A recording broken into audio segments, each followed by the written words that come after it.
မင်္ဂလာပါရှင်ဒီနေ့တော့အိမ်မှာလောလောကူလုပ်လို့ရတဲ့အရသာရှိတဲ့ကြက်ကြောကြော်ရည်လေးကိုမျှဝေပေးတော့မှာဖြစ်ပါတယ်အရင်ဦးဆုံးကြက်သားကိုတန်းစင်အောင်ဆေးကြောပြီးရေစစ်ထားပေးပါ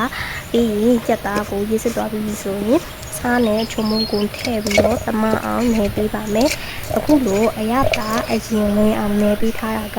ကြက်သားကိုပို့ပြီးတော့စားကောင်းစေပါတယ်ပြီးရင်ရွှေလေးပြအကြော်မှုကိုထည့်ပြီးတော့နေပေးမယ်နောက်ထပ်ယူရီးယားမှုတ်ကိုလည်းထည့်ပြီးတော့အမှုတ်တွေကိုတေချာကတ်အောင်နေထားပေးရဆိုရင်ကြော်ရဲ့အခါမှာအပြင်မှာမမော်ရွရွလေးဖြစ်လာမှာပါကြက်သားနယ်ပြီးရင်မိနစ်အနည်းငယ်လောက်နှက်ထားပြီးရင်ပို့ပြီးတော့အရသာဝင်ပါတယ်ဒီအချိန်မှာကြော်ဖို့စီကိုဟိုးရဲထည့်ပြီးအပူပေးထားပါမယ်စီပူလာပြီဆိုရင်မီးကိုအရက်မပြင်းပဲအေးအေးလေးထားပြီးတော့ကြက်သားတွေကိုဖြည်းဖြည်းချင်းထည့်ကြော်ပါမယ်မီးပြင်းလို့ရင်အပြင်ဘက်ကျက်ပြီးတော့အတွင်သားမကျက်တာမျိုးဖြစ်တယ်လို့မီးအေးအေးနဲ့ကြော်ပေးရပိုကောင်းပါတယ်ကြက်သားတွေကိုရွှေအောင်တန်းလာပြီးတော့မမော်ရွရွလေးဖြစ်လာတဲ့အထိကြော်ပေးပါမယ်ကြော်နေစင်မှာလည်းတစ်ဖက်နဲ့တစ်ဖက်ညီအောင်လှန်ပေးဖို့လိုပါတယ်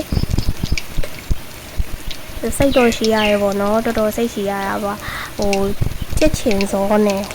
ကြက်ချင်စောနဲ့လုပ်လို့မရဘူးเนาะသူကမီးအေးအေးလေးနဲ့အတွင်းသားကြီးကြက်တဲ့အထိကိုစိတ်ရှိရှိနဲ့ကြက်ကြားလေးလုပ်ပြီးရင်ပို့ပြီးတော့အရသာရှိပါတယ်အိမ်မှာကိုယ်တိုင်ကြော်စားတာရဲ့အားသာချက်ကစီတန်းတန်းကိုသာအသုံးပြုနိုင်တာဖြစ်ပါတယ်တန့်ရှင်းပြီးတော့မိသားစုအားလုံးစိတ်ချလက်ချစားသုံးနိုင်ပါတယ်အပြင်မှာဝယ်စားတာထက်ကုန်ရစိတ်လည်းတက်တာပြီးတော့ကိုယ်စိတ်ကြိုက်အရသာအတိုင်းပြင်ဆင်နိုင်ပါတယ်ဒီလိုကြက်ကြော်ပူလေးတွေကို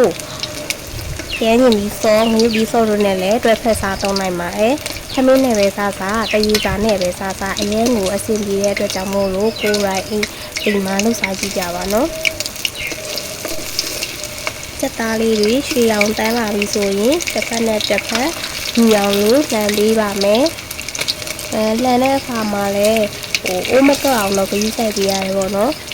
စီငန်းထည့်ရင်တော့ပိုကောင်းတယ်ကျမကစီထည့်ရနည်းနည်း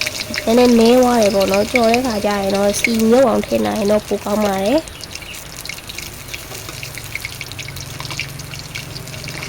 အခုလန်တာကတော့တစ်ခါလေးလန်ရမှာမဟုတ်ဘူးပေါ့နော်ဟိုဘက်လန်လိုက်ဒီဘက်လန်လိုက်အဲ့လိုခဏ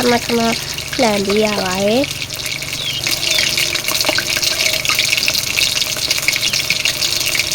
ပြီးရင်ကြက်သားတွေတက်သွားပြီဆိုရင်စီစစ်စကားပေါ်တင်ပြီးတော့စီဘိုတွေကိုစစ်ထုတ်ပေးပါမယ်